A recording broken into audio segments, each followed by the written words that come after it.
the opportunity to hear from somebody who is a leader and a tastemaker in the food and beverage world, who's going to talk a little bit about what's going on in his world, and then we're going to have a brief conversation as well.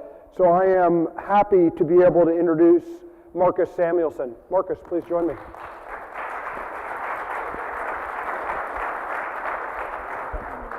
Thank you very much for having me. First of all, thank you, Eric and Andrew, for inviting me. I'm super excited to be here. See a couple of familiar faces, and the one I knew the best, Sims, he left right before I walked in here, so thank you very much for that.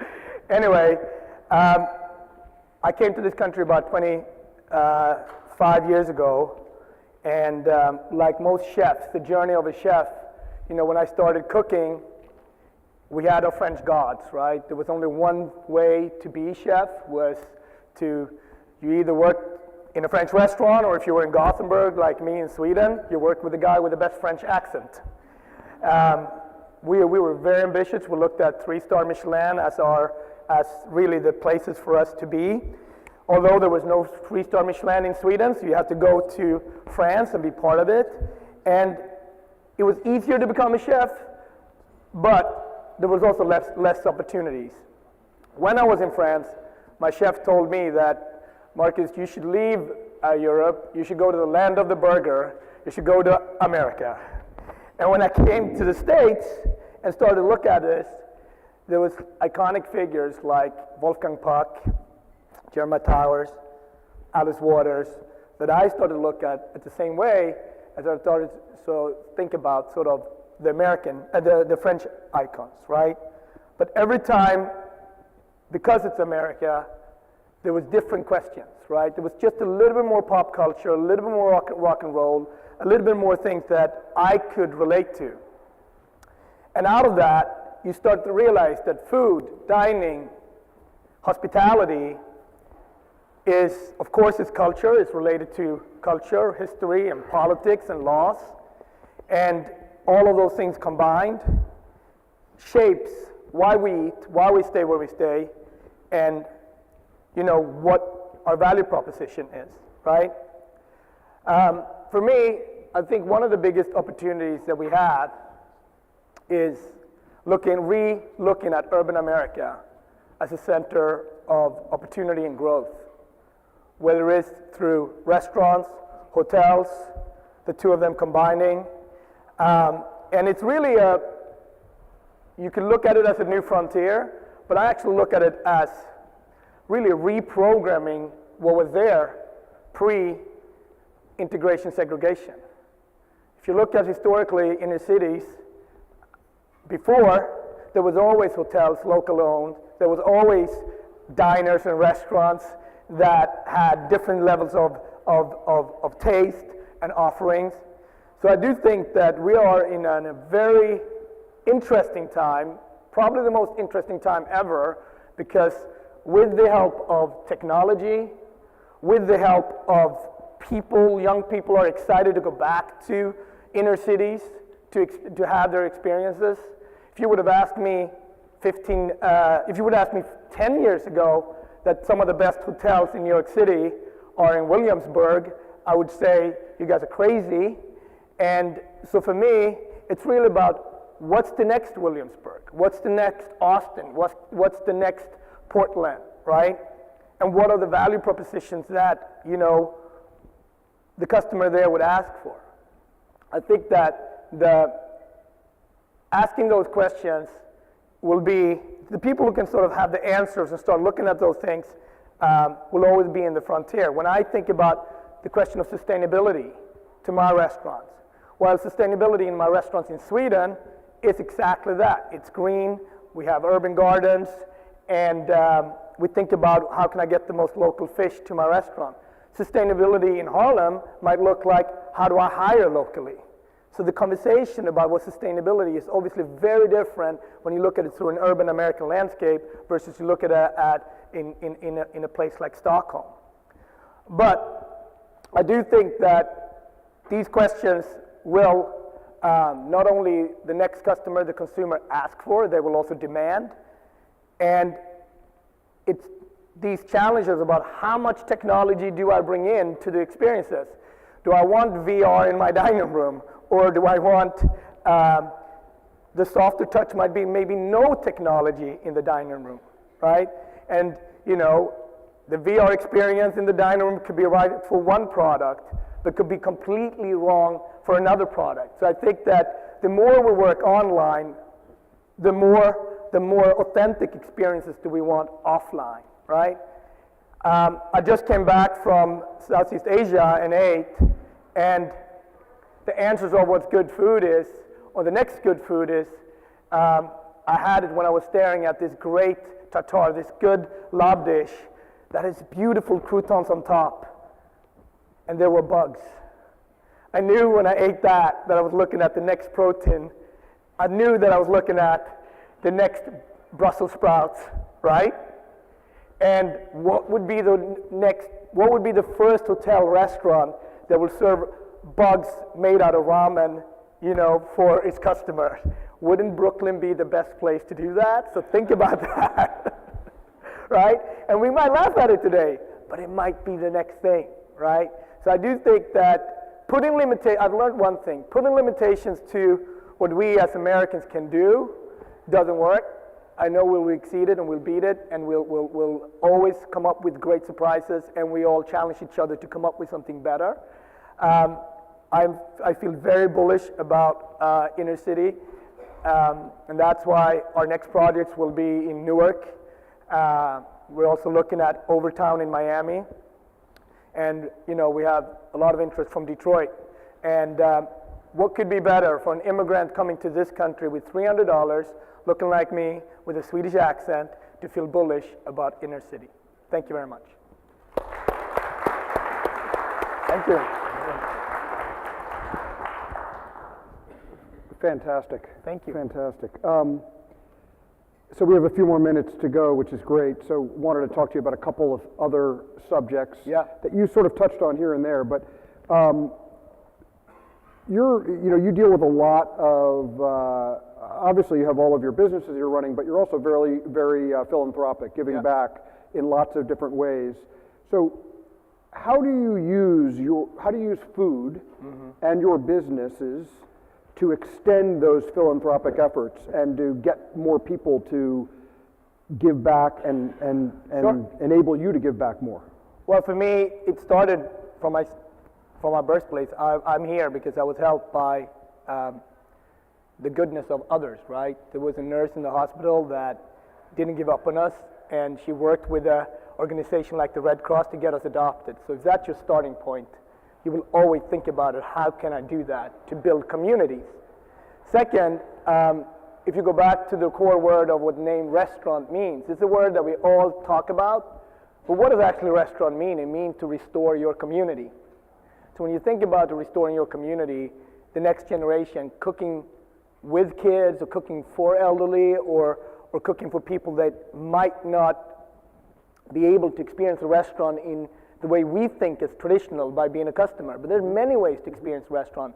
And the garden outreach or the cooking classes is an amazing way to get people in and touching and experience the restaurant and making sure that the restaurant is for them. What I learned a lot in Harlem was that I wanted to build a restaurant that didn't create this scenario where people would just stare in. And in the beginning, a lot of people thought it's not for us. Well, by doing the classes, that was one of the first ways of saying, it is for us, it is for everyone. So it taught me a lot, and it teaches me many, many things, and it helps us reshape everything from menu items to how we should operate in our own community. It's fantastic. So, you know, obviously for years now, we've had a lot of focus on food, interesting ingredients. You just talked about maybe what the next protein is going to be. And in many parts of the world, by the way, for those of us who don't know, especially Asia and the African continent, that is already a regular staple of protein, so it's not unusual there at all. Maybe for Europe and the US it's unusual, but here, like not unusual at all. I mean, excuse me, over there not unusual, here maybe a little bit more unusual. And they would think it would be unusual to eat this big sandwich as well, so Cool. You know what I mean? The size of our food. So it's conversation of normalcy in food is very different depending where you are in the world. Yes. culturally relevant. Yes. Yeah, no, agreed. And more recently, I have a friend here who's really into cocktails, for example, and showed me videos of folks, the guys in Chicago and all over the country, here in Manhattan as well, looking at creating all of these new, different ways of enticing us to drink alcohol or to make it more interesting as we do. How do you think, how are mixologists now sort of taking part in this food revolution, and where do you think that shakes out? Well, I think it's all about craftsmanship and things. People will eat in different hours, right? They can snack. Dinner might not be 3 courses, as we know, right? But people want to have an exciting moment and get together. So, 30 years ago, the bars were either service bars in restaurants, or you went to a different type of bar. Today, the craftsmanship, I feel like the mixologists are the new chefs, right? And rightfully so. You're going to experience the drink, its texture, its temperature, it's all about craftsmanship, and it's also about flavors. So that is, for me, a very similar process as being a chef. So I think that every corner where we think about the restaurant, traditional restaurant, is being challenged of what material can we use to do better, what platform can we elevate the experience for the guest, how they get it to us, whether it's through our phone. So I think definitely that guests want to know more and more about the mixologists, the bars, the craftsmanship around that. And again, it's actually a way of stepping backward. Think about the great cocktail books that was done in America around the time of after the Prohibition. Cocktails has always, not always, but for a very long time, been part of the American vocabulary, and I'm happy that it gets reintroduced through young, energetic, passionate mixologists. That's really, it's very, I find it very interesting as well. So I want to bring it back to hotels, because obviously this is the Independent Lodging Congress. Yeah. We're focused on indie hotels, interesting venues like the one we're in today, William Vale, which is an awesome property. And there's been really an evolution in, especially food and beverage with hotels. Yeah. And it used to be, these old restaurants that you'd go, it would be fine dining. You'd go to the Ritz-Carlton and put on, your tuxedo and go dine. Then it sort of turned into this bland thing that you went to only if you had to. Yeah. If you were going to a convention or whatever it is at a big Marriott or Hilton, and wasn't that interesting, but it happened to be the most convenient thing.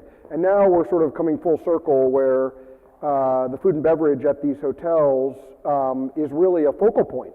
Yeah. How do you, in your view, how has that changed and evolved? And do you think it's going in the right direction, or should we be thinking of, these folks here, a lot of our audience is owners, developers, managers of these type of hotels. Well, I've been I've had a foot always in the hotel business, been very big part of my strategy of building my company. For example, in Scandinavia, I have one hotel partner, and we have 24 restaurants together in his hotels, right, between Norway, Sweden, Finland, and Denmark. And I think the hotel can be very much part of that experience, but it's about creating a dynamic and authentic experience for the guests, so they feel like a local, whatever they come, but they also feel like they can trust the menu, right? And that traveler might be somebody that's out on the road 3-4 days a week, so they want to be able to trust the menu both in terms of times of getting it and where they get it, but then also they want to have a local. They want to know, I'm in this part of the city, not only this city, so there needs to be a local flair, and they want to be talked to in the right way and not compromised.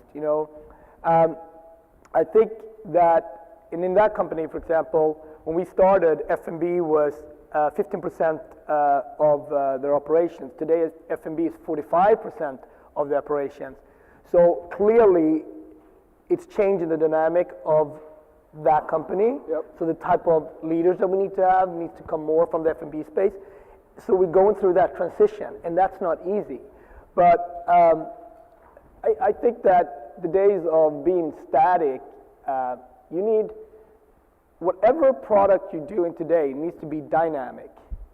And you need to have a value proposition that the customer trusts and are excited about. Yep. And how you talk to them, whether you're a traditional hotel or whether you are something that is leaning more closer to an Airbnb product, whatever it might be, or you're a boutique hotel, whatever the term is.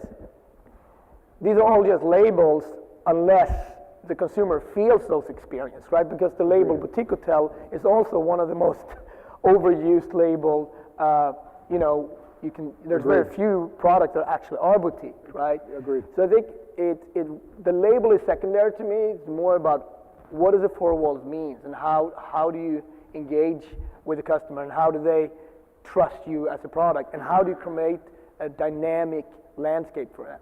Right, and so the term, obviously the term trust, you're using it in a positive manner, but I for just like a second, like to flip it around and say that trust may breed a little bit of conformity, and so that's what we're trying to fight against. One of our taglines here at ILC is combat creative death. Yeah. So make sure that we're always creative and not conforming. And so how do you do that with, I know you want your customer to trust you and to be comfortable, but that's where I think a lot of hotels have gone in the past. They make people so comfortable, it's just the hamburger, the steak and fries, and the salmon, and you just want to shoot yourself. You're like, give me something new or interesting. Yeah, but I think trust is a very important word, and I don't relate it to comfortable. I really think about the word in terms of trust can be that you get your food on time because you have to go places. Trust can be that I trust you to be local if you're saying you're going to be local. Mm-hmm. It's not just a tagline. I love it. So one kind of have to challenge within the F&B community. We have to challenge what does that mean and how do we deliver it to that expectation. Yeah. Because if you don't have trust, when we all get our information on our phones today, it's a millisecond whether you're going to delete that information or stay, whether it's through Facebook or through however you get your stuff pushed through. So I think it's a word that you want to come back to. It's also a place where staff can start working from, that I'm going to get my hours paid, or I'm going to have my XY, whatever those more HR conversation are. So I think it's a very important word that needs to be challenged and pushed, which is forums like these are great to do. And also learn, it means different if you're a hotel on the countryside by the sea, right, or if you are, smack in the middle of a city. So promises made and promises kept, but not lack of creativity. And exceeding, and I don't think they're mutually exclusive. I think creativity has to be part of that process, I love it. And interruptive thinking has to be part of that process. And then once we agreed on that, then how do we make this part of, so it works, right? Like again, I'll go back to Stockholm. We host something called the EAT conference, which is all about sustainability, but rather than talking about it, what can we do in our 24 units to change the process? So it's been very helpful for us to be challenged, then change our ordering system, and commit to be local. And in 2 of our hotels, we don't buy vegetables from outsiders anymore. We found spaces. One was in a rooftop, and one was in a building that's also part of the hotel, to create our own gardens, for example. That's awesome. And for the chefs, it's more fun. They learn something. For the customer, it's more exciting because they know they're going to something that's both hip and relevant, and also delicious, by the way. And also, we can cut the pricing because we cut out the middleman. So those are ways to be creative but also relevant. Awesome. Ladies and gentlemen, Marcus Samuelsson. Amazing. Thank you. Thank you for having me. Really good. Thank you very much. Yeah, thank you.